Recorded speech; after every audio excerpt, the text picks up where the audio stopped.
here just momentarily. We're working through a little bit of some technical difficulties, but we'll get started in just a minute. Thank you. Thanks for joining us. And this is Mayor Teague. I wanted to make sure that you can see me. You bet, Mayor. Great.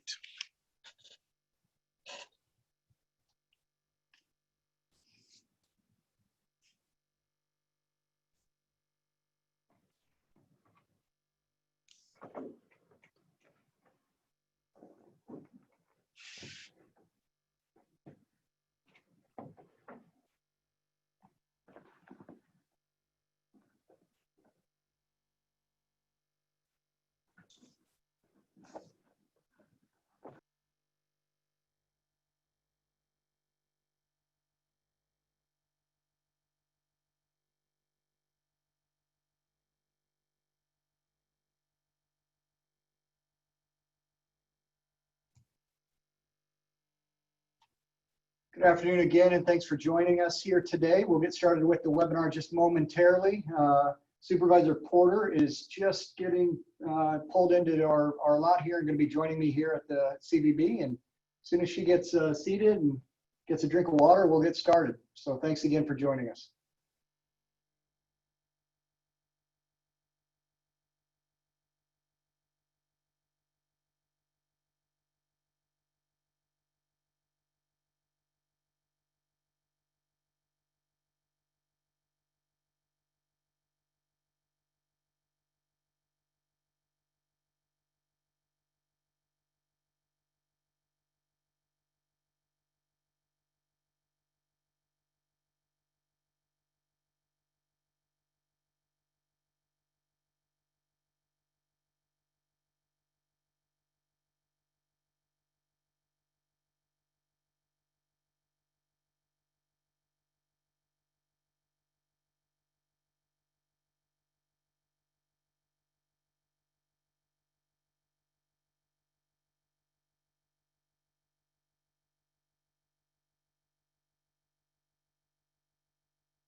Okay, we're going to get started. Once again, I'd like to welcome all of you here today as we have another little webinar in our series that's been organized under this group called IC Area Together.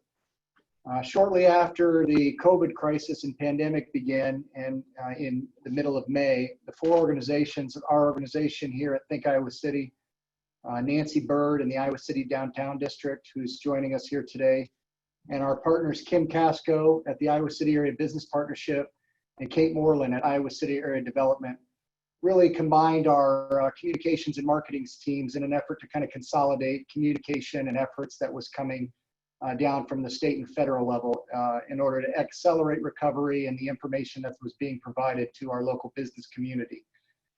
That has continued on to this day, and you can find a lot of information related to that initiative at icareatogether.com. Today's webinar will be focused on a little bit of an overview of a recent committee that's been formed called Project Better Together, as well as a community conversation on race and equality. And we're joined by three great leaders in our community who are going to be willing to help us with today's webinar. So I'm going to move through just a couple slides here. Again, this is an initiative that has been brought together by IC Area Together and our partner agencies. There's a joint e-newsletter that goes out every Monday and as needed for various news announcements coming out of the governor's office or out of DC. So you can sign up for that on the website. And we have pretty regularly State of the Community webinars. We had been pretty good about having those every Wednesday at 2 p.m. until last week when I completely failed to organize a proper panel for a food discussion. So we're going to get that one back on the agenda as soon as we can get everybody and all the schedules aligned. Project Better Together is a community-wide effort that is being launched by our four organizations to address both the immediate and long-term recovery needs of our community. While we certainly recognize that this steering committee that we've put together doesn't have any real authority, The collection of leaders assembled in the institutions and organizations that they represent certainly do. We have aimed from the beginning of this initiative to be inclusive, agile, and strategic. By communicating weekly and working together, we look to move quickly and easily on short-term community needs and actions, such as food needs, shelter needs, PPE needs, all of those things that we're hearing from our business community that we've identified as kind of some quick wins that collectively we can solve and move on to the next task at hand. But we also aim to build stronger alliances and relationships for the future, for possibly, well, actually not possibly, certainly more challenging discussions. An unprecedented level of collaboration across our entire local economic ecosystem is needed to position our community, and our community is Iowa City, Coralville, North Liberty, Johnson County, the university, to position our community in the strongest position. The objective of Project Better Together from the beginning is to create a shared regional, a Johnson County vision for accelerating economic recovery and reshaping a strong future for the well-being of our community. The scope, as we developed about a month ago, is to develop an agile renewal strategy and a set of recommendations that define a transformed future for our community with greater economic diversity, growth, inclusivity, resilience, and well-being for all. So I'd like to hand it off just for a few minutes to Nancy Bird, one of our partners at the Iowa City Downtown District, who has truly been instrumental in helping us move all of this forward over the past several months, to share a few thoughts as it relates to Project Better Together, and then we'll introduce Mark Nolte. Nancy? Yeah, thank you, Josh. First of all, I'm humbled and proud to be part of this group, and I think that, you know, as Josh mentioned, a number of community leaders have been meeting for the past almost 10 years, trying to support one another and find ways of improving the larger community together. And as we go through these steps of establishing Project Better Together in a committee that has been developed at this point, but we recognize, and I want to just make sure that we're really focusing in on really what a network this needs to be. I've talked to the mayor about it, about how we can make this an inclusive opportunity to bring our entire community together. And this is a really appropriate time right now in our history to really reflect on inclusivity and how we share and make sure that we're bringing, we're reducing the income gap and other things that create all this hurt out there in the world. And we've got some real issues. And while I'm proud of this community for the steps they've taken in the past to be progressive, we have a long way to go, and we're seeing that reflect out. So everything that we're talking about today, while it's we have a path forward, agile is really the goal. If we need to shift or do different things, we're ready to do it. And I don't want to take up much more time, but I think this is a great opportunity. I'm glad we've got Mark Nolte here to help support, really being the project manager to make sure these things that we're identifying get done and that we're working together. So thank you, Josh, for allowing for a few comments. Yep, you bet, and thank you, Nancy. And Mark Nolte will jump on and really facilitate today's discussion. As several weeks ago, the four organizations got together and were able to appoint Mark to serve in this role for the next year, and that is to help us move forward as a community and help streamline some of these communications on behalf of our four organizations, but certainly the larger community. How to ask questions. We certainly anticipate a lot of questions from today's conversation, and there's already been questions submitted in the days leading up to today. So we have a few of folks from the business partnership and my organization that are also in the background, kind of pulling those questions together and being able to feed those to Mark as they come up. So you can ask questions by clicking and opening the Q&A box that's there on your screen and submit a question. And you can wait for either a reply or a notification that'll be answered live. We're certainly going to do our best to get every question answered here today while the webinar is up and live. But if not, all of us are more than happy to chat afterwards. Today's panelists are Mayor Bruce Teague, Councilwoman RaQuishia Harrington, and Supervisor Royceann Porter. Just a little description and background on each one. Mayor Teague was elected in January of 2020 and elected to the City Council in 2018. He owns Caring Hands and More, which provides a variety of services from independent living to childcare programs to home cleaning and lawn care. Mayor Teague serves on many boards and committees, including IC Compassion, the Iowa City Area Business Partnership, Johnson County Livable Community, One Iowa, and the Think Iowa City Board of Directors. RaQuishia Harrington is a program supervisor with the Iowa City Parks and Recreation Department and a champion of the marginalized. Ms. Harrington was reelected to the North Liberty City Council in 2020 after winning a special election in 2019. She serves on a diverse range of boards and committees, including Habitat for Humanity, Juvenile Youth Justice Department Development, Iowa City Area Juneteenth, the Neighborhood Centers of Johnson County, and the Iowa Children's Museum in Coralville. She is also a co-founder of G World, an after-school mentor program for minority girls 7th through 12th grade. Royceann Porter, who's joining me here today, 6 feet apart, it was elected to the Johnson County Board of Supervisors in 2018 and won re-election yesterday, or actually the primary yesterday, but an automatic for November. Ms. Porter has been a leader of the Coalition for Racial Justice, co-founded the Black Voices Project, and served on the Iowa City Community Police Review Board, CPRB, as well as the Johnson County Disproportionate Minority Contact Committee and the Juvenile Justice Youth Development Policy Board. As supervisor, she's still involved in activism through the Black Voices Project, is the supervisor's liaison to the Iowa City Community School District, and also a member of my board here at Think Iowa City. So I want to welcome all three of you and turn it over to Mark, who will kind of kick things off for us today. Thank you again for joining us. Thanks, Josh and Nancy. I'm honored to be helping in this capacity. I love this community. I love the people here, and I believe in what we can be at our best, and I'm determined to do my part to make change happen.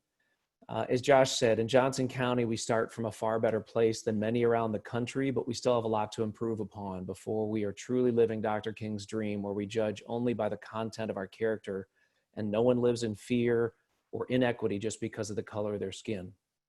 When this started, we knew that there was much work to be done to recover from COVID, and at its very core from day one, economic justice and equality were the basis for the Better Together initiative. We know we have a lot of work to do around income, education, housing, food, transportation, but we know that none of that matters if it's not equitable and we aren't working to raise up all members of the community. This is not about getting back to normal. This is about rethinking everything and becoming the model for the rest of the nation on how a community can be, and that's our North Star. As a white person, I want to listen. I want to learn about how I can be an ally and be part of the change that needs to happen. My dear friend, Andre Wright, has really helped open my eyes, and I encourage all of you to go to his website, Humanize My Hoodie. He has ally workshops where you can learn and listen as well. They're fantastic tools for all of us. So today we're honored that we have three real leaders who also happen to be elected officials in our communities. From an agenda standpoint, we're going to just give them the floor and ask them to give some thoughts and comments on what they're feeling, what they're hearing right now. Then we're going to come back and ask them to help offer some thoughts on what our future together could be and what it should be. And then we'll open it up to take your questions, and we'll talk about what happens next and how all of you can be part of making this change. There are over 250 people registered for this webinar today. Normally there's like 30 to 60 people on these webinars. So that to me means a lot. That means people care and they want to learn and they want to be part of this. And so with that, let's start with Supervisor Porter. You are a true champion for the people, and I love that you always just give it to us straight. I think Royceann, we were going to start with Mayor Bruce there. Oh, okay. Well, we will do that then. I will turn it over. Mayor Teague, you know I love your heart, and that was such a special moment the other day on Saturday when you led the demonstration in song. We will never forget that. So, Mayor Teague, the floor is all yours. I appreciate this opportunity today. So hello to everybody. This is certainly a very trying time, and I'm getting emotional already just knowing that there are so many people that have joined in to hear that we've gone from 30 to over 200. I'll tell you what that tells me is that our community is hurting, and our community wants to get through this time together. On last Monday, when George Floyd's life was taken, something happened throughout our nation. I believe this is the catalyst that will really bring about the change that has been lingering since the days of Dr. King, since the days when people went into the lunch counters and they sat down, the Freedom Riders, and they sat down, not only Black people, but also our allies, which included a lot of great white people that knew that this was unjust. What has happened in our community when we think about George Floyd? And the focus has been towards the police and how blatant police departments have allowed for discrimination, for outright racism to happen while in uniform, and don't hold them accountable. And I think what we're seeing through our community is, no, we're not going to take this anymore. Not only are Blacks speaking out, and you're hearing and seeing across our nation what we would say protest, or some will call riots, or some will say, I don't understand why they're looting. But the message that is being clear by all is that we are done being in this type of situation as a community. I'm very proud to live in the Iowa City and the surrounding community, because I know that by the people that are here today and the people that have reached out, it is very clear to me that we really want systemic change. We want authentic change to be expressed through not only how we act in our personal homes, but how we act collectively through programs like Better Together, and in our businesses, and how we do our housing. There is a systemic change that is being called upon right now. The police department is the focus, but we realize that there's more to do within our community, and I'm so appreciative for this opportunity just to be a part of this webinar today. And again, I want to say thanks to the organizers. They're friends of mine, Mark and Nancy, as well as Josh. I really appreciate you all extending this platform for the leaders to come here today to have a conversation.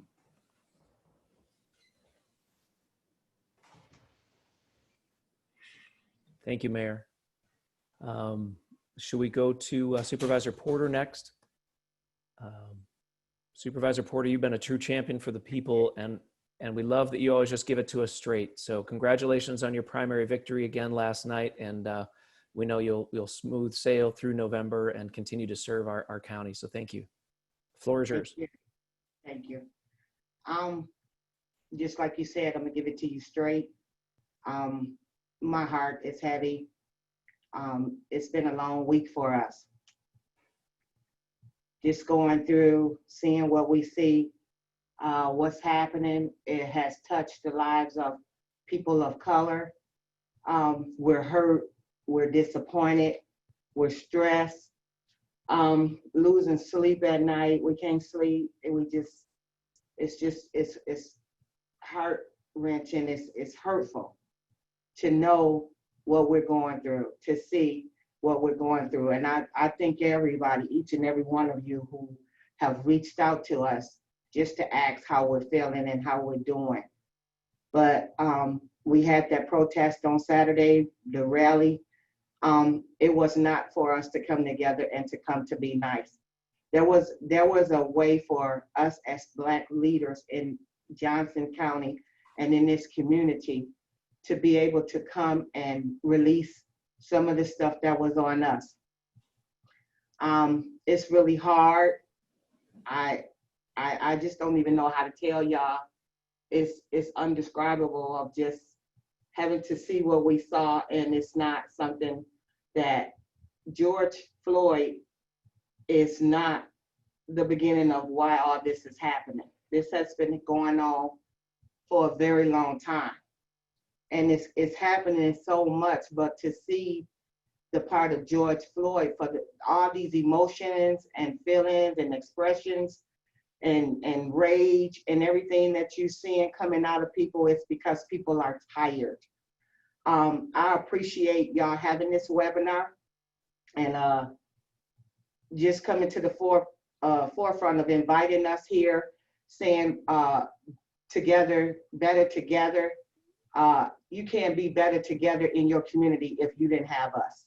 If we are not at this table, if we are not to be here to share with you, because we represent the people in our community. I personally, I'm called on for everything that happened in this community, everything. I don't care if a dog died, if a person died, people are calling on me, and it's not the beginning. People have been calling on me. I have been here in this community helping people for years. I have been at the table. And for years, we have been saying the same thing. I have been called, like I said at the rally, I have been called the angry Black woman. Because you know what? I have been that angry Black woman, seeing the injustices of people of color, you know, just out here fighting for the rights, for our rights. I served on the PCRB, Police Citizen Review Board. But you know what?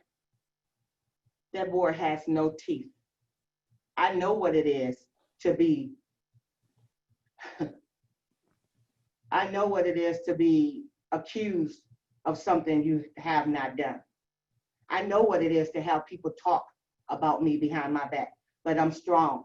And so those are the things that makes me strong, that I continue to do the things that I do in my community to make sure that what happened to me will never happen to anybody else in this community. Another person who should be at this table is Mazahir Selah. Mazahir has got a community in her own. We have to get stuff written in their language. There's 7 languages that she's able to work with those people. The immigrant population, you might not think of as people of color, but when the police stop them, they're just Black. They're Black.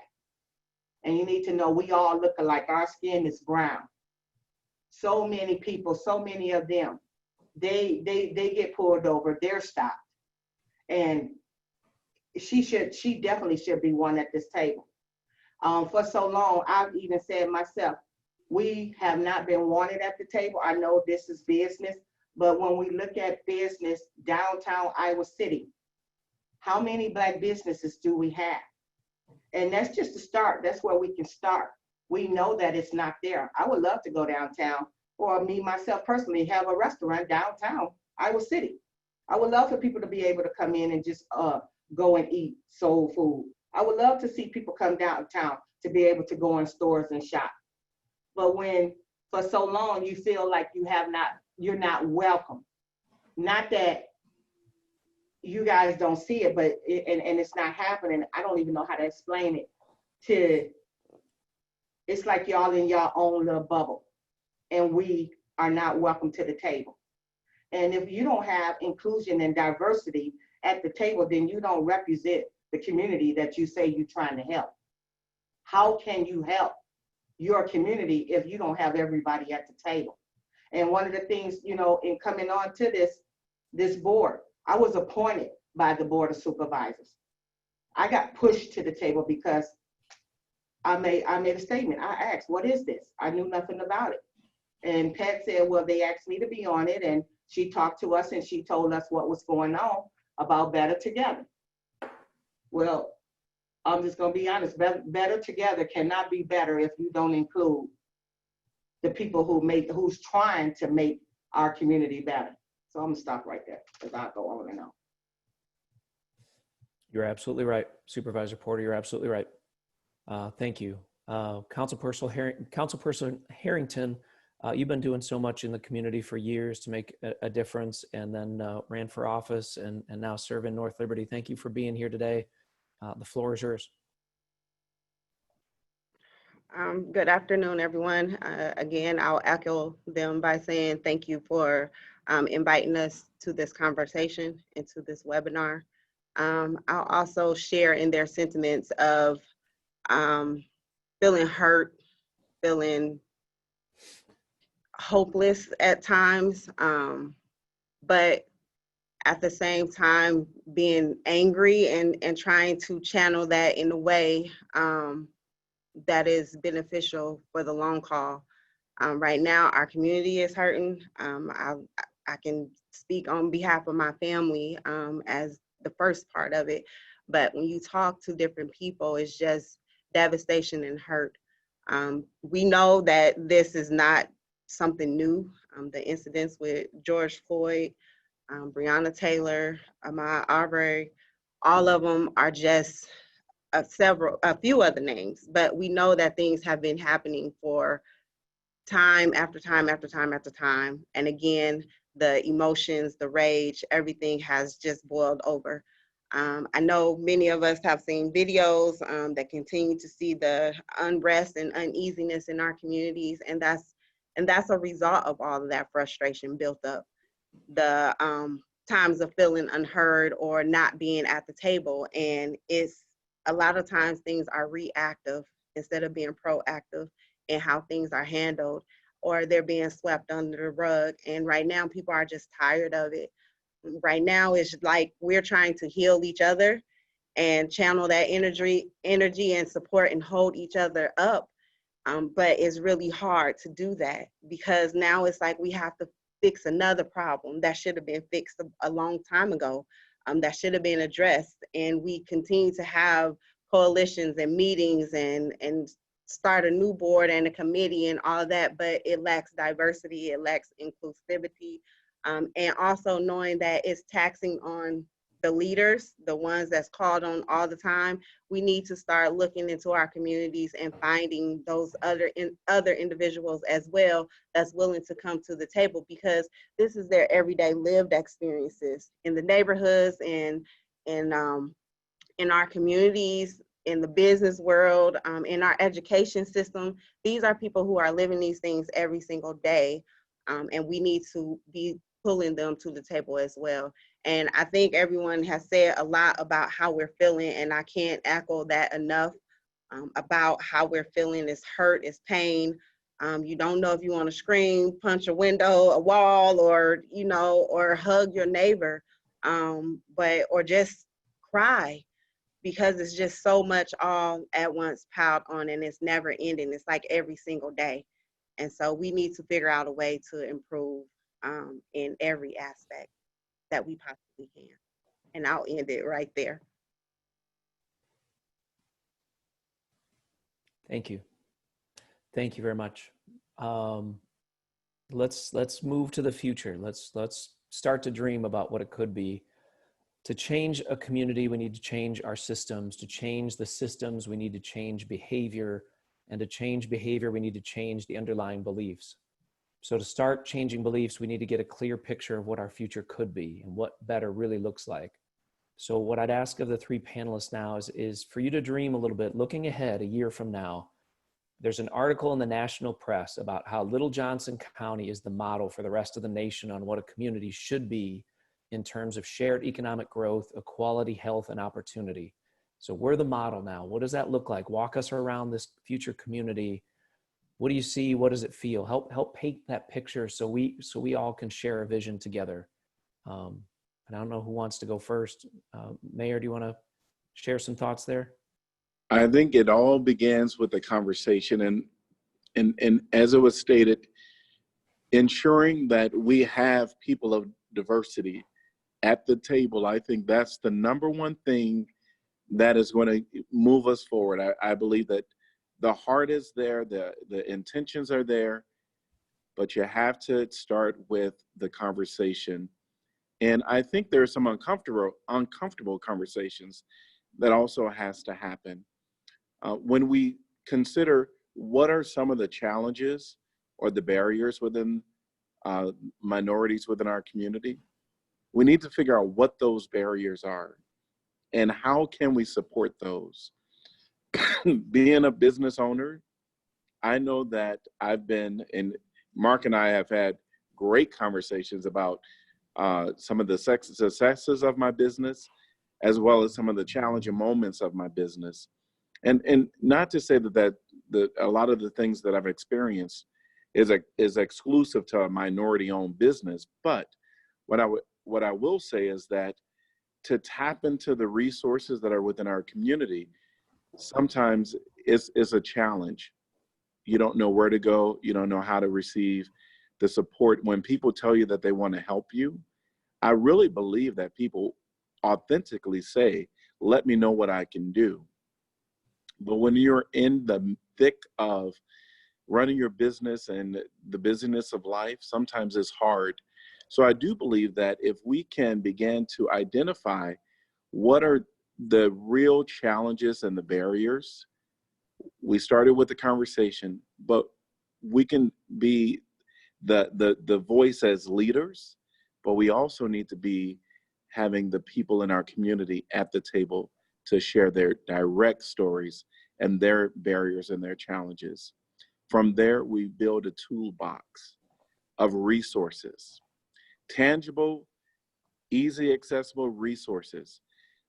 When we look at, and I'm going to talk about business because I think this is a lot of business individuals on here. When we look at what does it really take to run a small business or a business at all? You need HR, you need a fiscal director, you need staff, you need to advertise for those staff, you need training,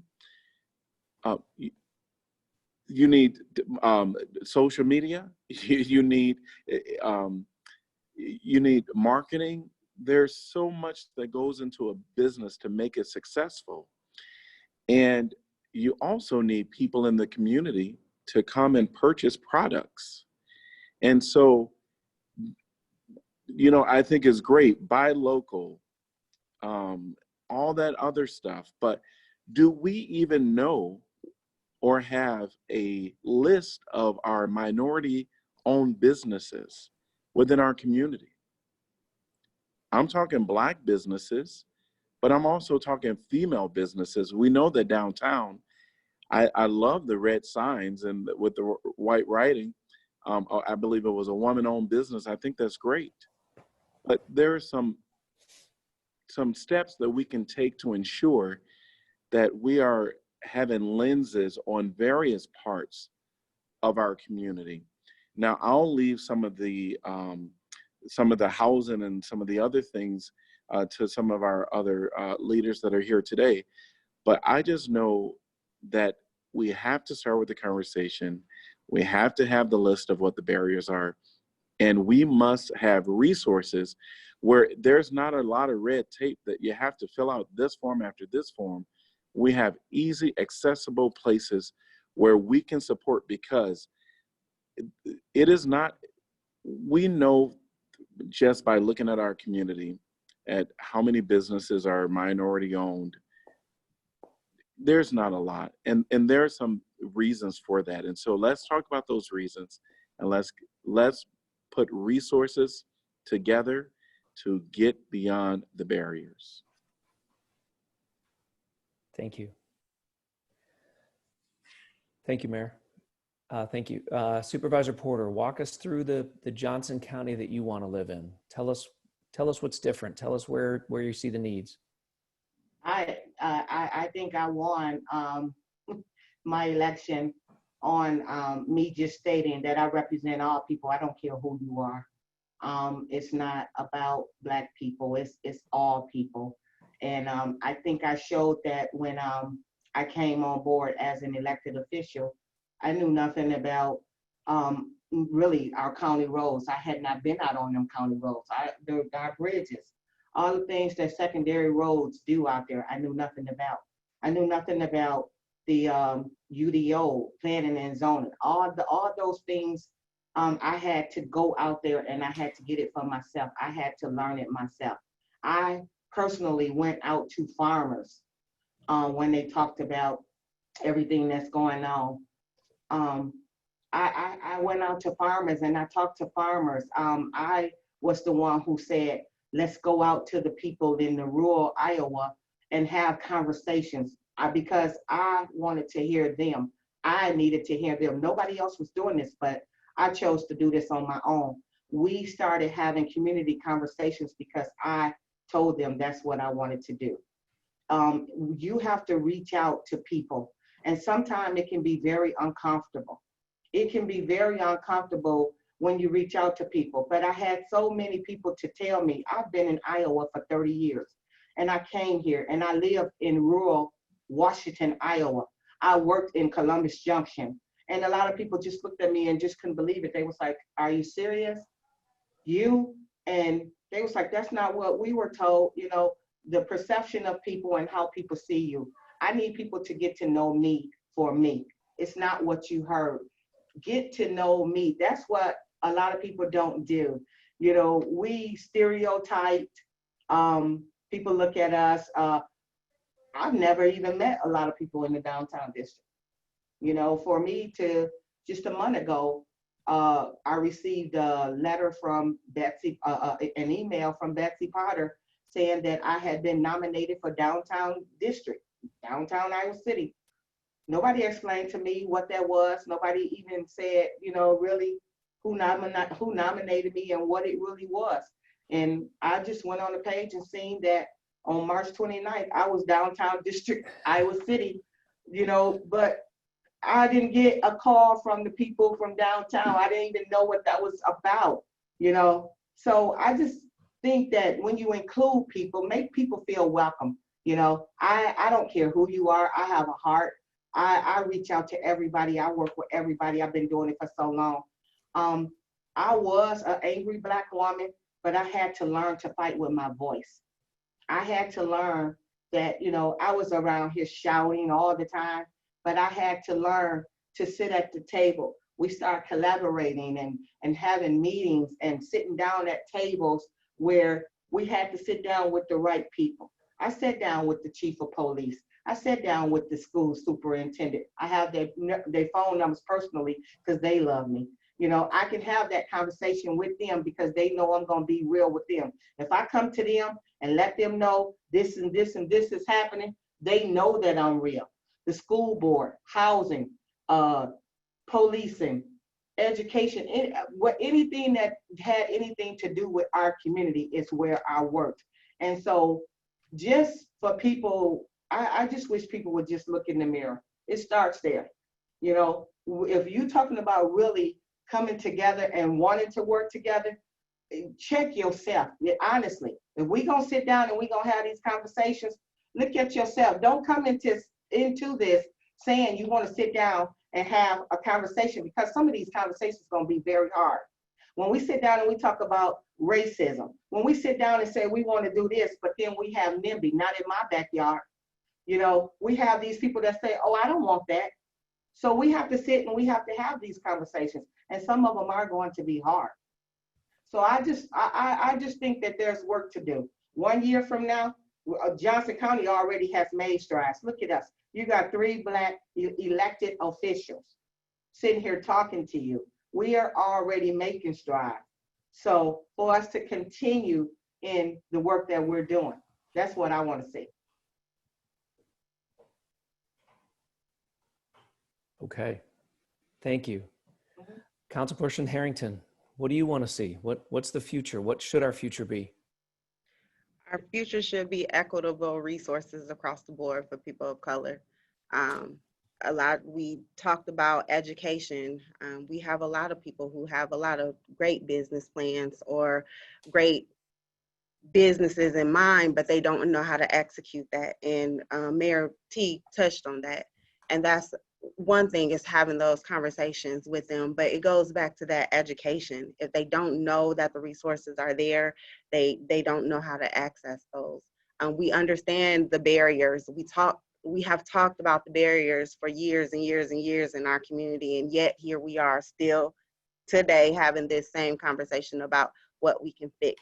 Now it's time to execute some of those plans and those conversations that we've had year after year after year around the table, to put them in action, to look at how we can educate our young people, look at trades and opportunities to include them in things to direct our path and what our future in Iowa City, Johnson County looks like, because those are the individuals who will definitely be here impacting that. When we're talking about businesses, because I know that a lot of businesses downtown or hiring individuals, it goes past just hiring one and saying, oh, we've met our quota for diversity and inclusion. It goes beyond that. You have to bring more in, more people, more diverse backgrounds, because it will make whatever you're creating blossom and flourish more, because you have a little bit more creative in there. You have different lens and perspectives to look through in terms of how this is going to benefit one group and burden the next. You look at our neighborhoods, you know, we have Black-owned businesses around here, but when we look at things that's presented as from the business world, oftentimes those businesses aren't there. It could be clothing, it could be soap, I don't know, homemade goods, but they're not necessarily there being represented. And so we can talk about business all day, but those people who have those businesses can also be mentors and be willing to give up their time. Go out and ask them, what do they want? What do they want to learn? It's all about getting out of your comfort zone. And that truly is what is going to happen in order for Johnson County to move forward. Now, I'm born and raised in Iowa. So I was raised in Waterloo and I came here, and even in that little short distance, it's a culture shock even for me to come here and see the difference in terms of who my leaders are and the people who have come and jumped in and spoke up in areas. And so Johnson County may lead in a lot of areas, but we have a lot more work to do. And like I said before, it's time to just go back and look at what we've tried and attempted and failed at.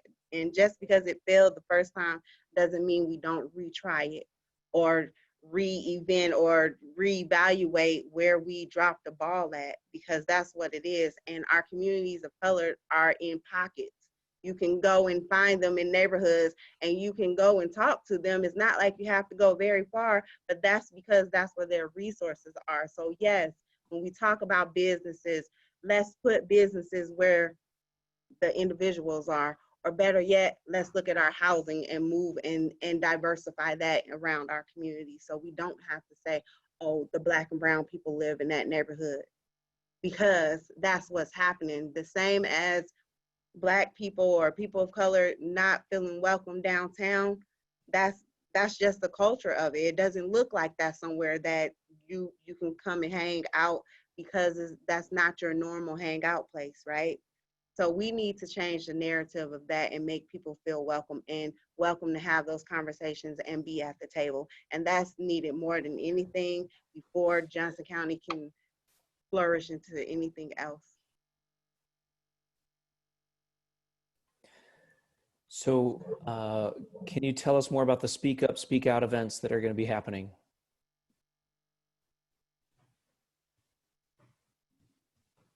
I'll let our Supervisor Porter talk about that. Yes. RaQuishia, Bruce, myself, Mazahir, and Pastor Anthony Smith, members of the Black Voices community, we literally met through a Zoom to figure out, with all the rage that was going on, we felt like there was something we needed to do. And what we needed to do was to give our people of color platform to voice their feelings, to let it out. You know, we don't want them to be out here in a rage and spray painting and rioting. We want to give them that voice to be able to sit down, not sit down, but stand up and tell people how they really feel. So that's how the Speak Out, Speak Easy come about. It's giving everybody an open mic, you know, just tell how you feel. And it's also a way for those people that's not of color, white people, to understand what's been going on for so long and to know how people are really feeling, because there are many issues, many hurts, many disappointments in this community. And it's just all people talk about. Every time you turn around, when we look at it, it's the police, police, police, police, police. And so, you know, not all police are bad, but we have some bad seeds in the police system. And that's why we continue to see what we're seeing. It's amazing how when you give somebody the floor, they're able to open up. You know, we were in Coralville 2 nights ago, and we had a couple of young Black men out there, and they just came to look and listen. but we was able to open the floor to them and let them explain, you know, tell them to explain to the people, tell them how you feel. And they was able to do that, and they opened up, and they felt better. But, you know, they was like, you know, this ain't, I don't speak out in front of people, but that's what this whole thing is about, for people to just let it all out. You know, instead of, you know, rioting and spray painting. I literally was on Facebook earlier, and I got a chance to see a young lady, she put, and she was white, and she's in high school. And what she put on here, it touched my heart. I just was like, wow, that's deep in what she's saying. She say, spray paint washes off of buildings. People of color cannot wash off the injustices they experience every day. Keep your priorities straight. And then when I saw that, and that come from a young lady that I know who go to Clear Creek Amana High School, you know, it's amazing how, if you notice in the marches, it was white people out here marching. The majority of the people are white people. The majority of the people that's out here marching in our city, Iowa City and Coralville, are white people. They are out there screaming, Black Lives Matter. You know, a lot of the people who was doing the spray painting, I saw a lot of people last night, they were white people, you know, but if you don't notice, if you just hear somebody talking, what's the stereotype? Who was out there doing all that stuff? The Black people. And it wasn't, because a lot of them was live, and you saw who done what. So we was able to see that. So just get involved. That's what we ask. Come out, speak out, say what's on your heart. That's all we're asking. You know, hear me, see me. Just letting people know that, you know, this is the beginning. How can we put policy into place? We need to hear people. First step. If we're gonna sit down and we're gonna say what it is that we need to hear from the people. Mark, I would just like to add on to that, that it's important that we capture the voices, that we capture those stories, because even in our communities, when we have people have those conversations and are able to listen, they realize that they're not so far removed from it. I've had conversations with people that are like, it's changing the narrative of what they originally thought, and how they felt that their silence was enough, that if they didn't say anything that it would go away. But now it's forcing people to come together and listen and have those conversations and move forward from there. It gives our Black and brown young men, because let's not forget how we got here right now, but it gives our Black and brown young men to tell their own narrative. I don't want to see another hashtag.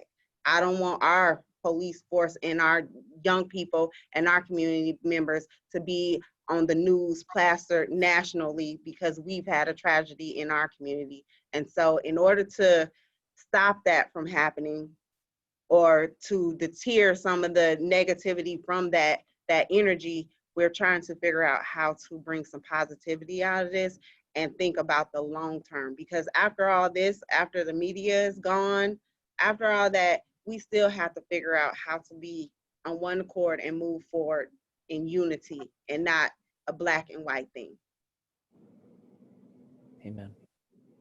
I would just like to let you know that the first Speak Out is tonight at Weatherby Park, 6 p.m. Hear Me, See Me is in North Liberty tomorrow night at 6 p.m. and it is at the Penn Meadows Park. Penn Meadows Park. That's Thursday night.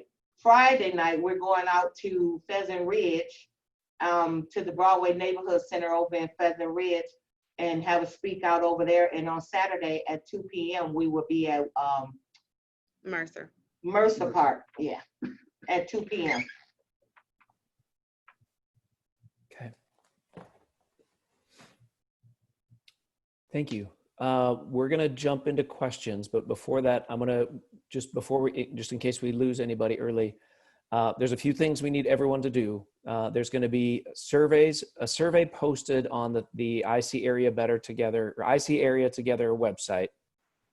You go to the Better Together tab, and we've had it translated into a number of languages. We're working on a few other languages. We know that we need to make this as accessible as possible, but it's in this same spirit of let's all tell the story of what we want our future to look like. So step one, we need everyone to make your voice heard on that survey in whatever language. If there are any translation issues with those, we apologize. We're doing the best we can to make those. So if something comes off worded a little funny in your language, please bear with us. And then we want people, we don't want this to be just talk. We want action, right? So we're going to employ a methodology called strategic doing, where we take small groups of people around these topics and we figure out what can that small group do together over 30, 60 days, right? So we're trying to accomplish a big thing, but we know the old saying, you can't eat an elephant in one bite, right? You got to break it down into bite-sized chunks, and that's what we're going to do. So we're going to have little working groups around all these topics and housing and transportation, all that. So anything you're passionate about, we need people, just send me an email, and my email will be on the screen later. It's just markanolte@gmail.com. Send me an email if you want to be part of this, but just know these are not groups to sit and talk and point the finger. This is about getting stuff done, right? So if you volunteer, you're going to be asked to do some things. And again, these small groups will start to create big change through the community. So please make your voice heard through the survey. Volunteer to be part of these strategic doing sessions. They're a lot of fun, but again, it's about using your assets, your resources, your network to make stuff happen in the community. And then lastly, we've got a lot of boards and commissions. So look into those. We need more people of color on those, and we need more people to run for office. Probably not directly against these three. I don't know if they'd appreciate that. But we need more people to run for office, and then we need more people to vote, right? Well, that's how we're going to make some real systemic changes. So with that, we're going to open it up to questions. And one of the first questions coming in is what more can people do to be a better ally right now? I really appreciate people reaching out and just really showing concern. The text message, the emails, the calls, the Facebook posts, all of that stuff is really appreciated. I think the other thing that you can do is when you hear people saying inappropriate things, stop those conversations. Make sure that those conversations don't happen around you. Right now, I think the one thing I want people to know is that what we saw happen to George Floyd, people are mad, people are hurt. And the conversations about why are people looting, why are people doing this and that, I think some of that we won't be able to explain. We don't condone it. None of the leaders, Supervisor Porter or Counselor Harrington, we do not support that. And we are talking every day to try to find out what can we do to change some of those activities. But I think the message needs to be very clear behind the acts that people are tired. They do not want to live again this way. So as far as what can the allies do? Again, continue to reach out, support other people outside of leadership, people that you know that feel oppressed, feel kind of hopeless. And many people may not even understand, why are all the Black people responding this way? Not only the Black people, there's a lot of non-Black people responding hurtful and but I think it really is, we're tired. This has been going on far too long, and the human race is the clearest race, and we all should have access equal to the things in our community. So please continue to dispel any type of racism that you come in contact with. Knock it down.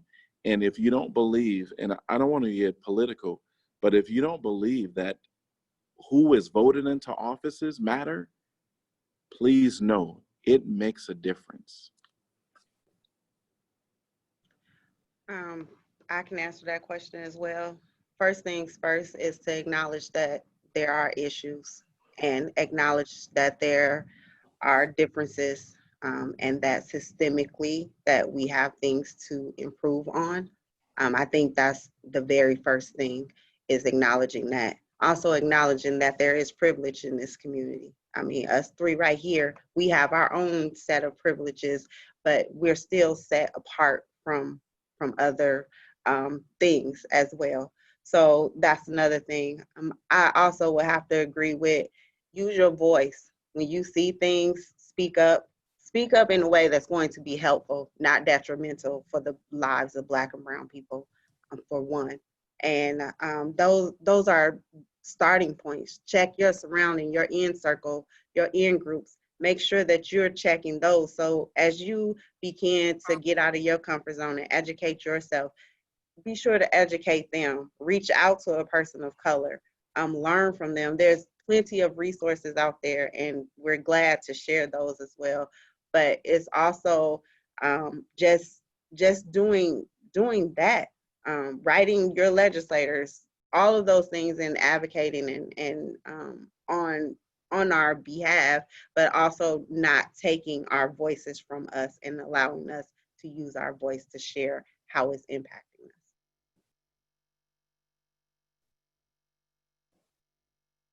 Supervisor Porter, any thoughts on how people can be a good ally? Be kind. How about respect? And we can respect each other, you know. I, like I said earlier, get to know people for who they are. That will go very far if you could just get to know people. It's a lot of work out here to be done, and if we're going to do the work, we have to get along. So we have many roundtables. We've already, you said there's going to be some committees for housing, for policing, for education. We don't want to reinvent the wheel because we already have things already in place. We know that we don't have a chief of police, we have an interim. And so we want to make sure that in choosing who's ever going to come to this town to be our new chief of police, we want to be at the table to have conversations and sit at the table in choosing who that will be. You know, we want to be at the table to help make decisions. That's the whole point. Okay. Thank you. Mm-hmm. One of the other questions that we've gotten is, a lot of employers are struggling right now with how to message, what to say to their staff and everything. Any guidance on what's the right message right now if you're an employer and you want to say the right thing, you want to be that ally, but you don't want to misspeak, and help? Can you give us some guidance there? I think of it. Go ahead, Keisha. Go ahead. I was gonna say, I think of this, and I've said this to other people, as if you're looking at your house burning and you're asking people, well, what do you need right at this very moment? What do you need? A person who's in the midst and thick of that is not thinking about how you can help them at that moment. They're literally thinking about, how am I going to survive this situation? And as an employer or a person who's in charge of something, the best thing is to acknowledge that it happened, and to say, we may not have the right words to say, because we don't even have the right words to say to console anybody in this situation. But the thing is to say, I see you, I hear you. If you need anything, you know, if you need to take a mental break, like, mental health right now is so serious and needed, that I think just acknowledging that there is a issue, even if you think you may say something wrong by saying, are you know, how are you feeling? Are you okay? You can guess that person is feeling some kind of way, but just acknowledge that they have that right to be able to have those raw emotions right now. And as an employer, all you can do is support how they're feeling and work through that. But as a general over encompassing statement, I don't think there's just one way to do it. But if you have a relationship with your employees that come and show up to you day in and day out, I know there's plenty of organizations or businesses around here that employ people of color, and they have said nothing, you know, not a, I see you, no, nothing. And that speaks volumes about who's leading these places where Black and brown bodies are all the time. You know, silence, you can't be silent in these. It's better to kind of go out and just say, I see you, than to say nothing at all.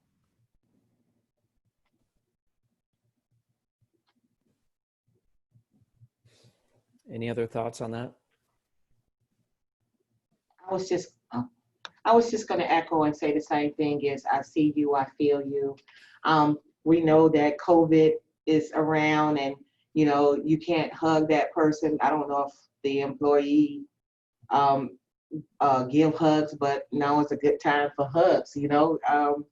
Just being able to listen to that person and to let that person know that you understand, you know, be an ally, a mentor to the person that's working for you. You know, you want them to come and do the work for you, just treat them right, and just understand the hurt, the pain. Thank you. One of the questions we've got is there, where can people get more information about the Stand Up, Speak Out events? Is there a place where they can go and get more information? Which one? You got the link?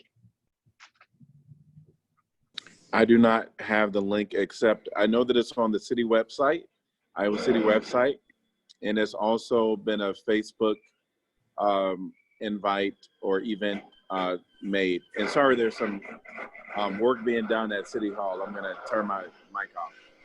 We'll find the link and get it posted here in the hour on icareatogether.com.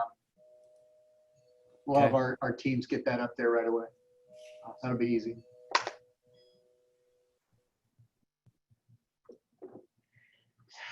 We might get a little sleep tonight, maybe. The other three officers have been charged. I just looked at my phone.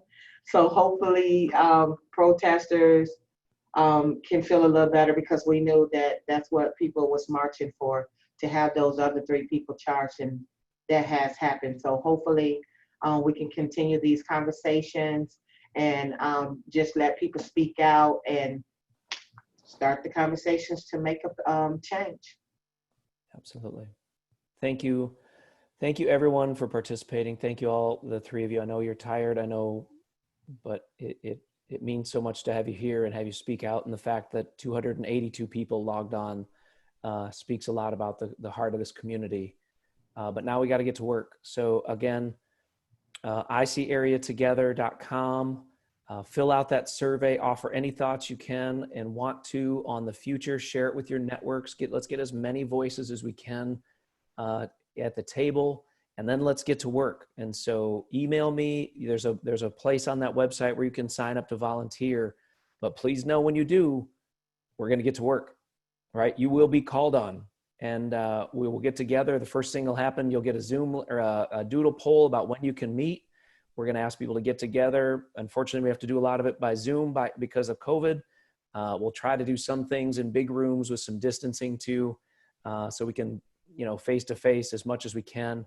But we're going to get to work in a lot of these areas. To your point, Supervisor Porter, we're not trying to replicate anything that's going on. We're trying to add to those things. We're trying to fill in the gaps.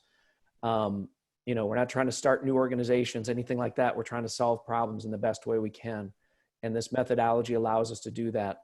And it's also going to help us build trust and new relationships. And so I'm excited for this work, and I'm excited to see how far this community can go in the next year and beyond. But again, thank you all for your time. Thank you everyone for participating. I love this community. I love you all, and we'll talk soon. In solidarity.